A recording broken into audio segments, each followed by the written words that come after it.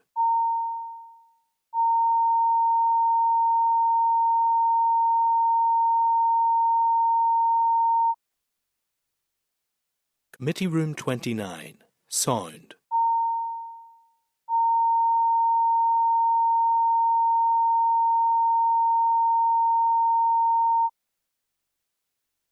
Committee Room 29, Sound.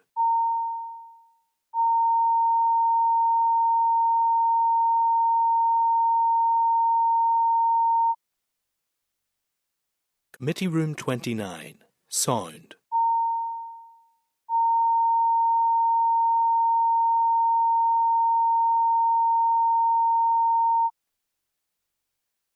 Committee Room 29, Sound.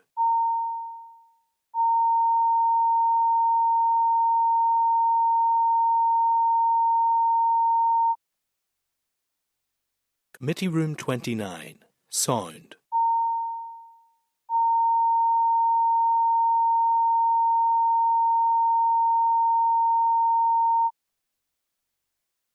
Committee Room 29, Sound.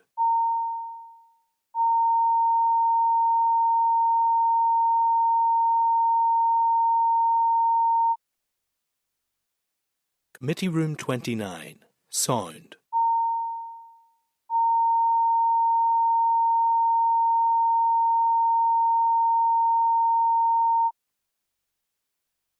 Committee Room 29, Sound.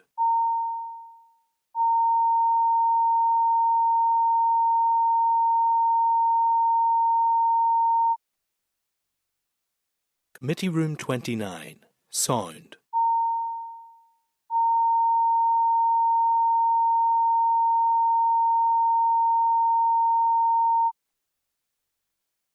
Committee Room 29, Sound.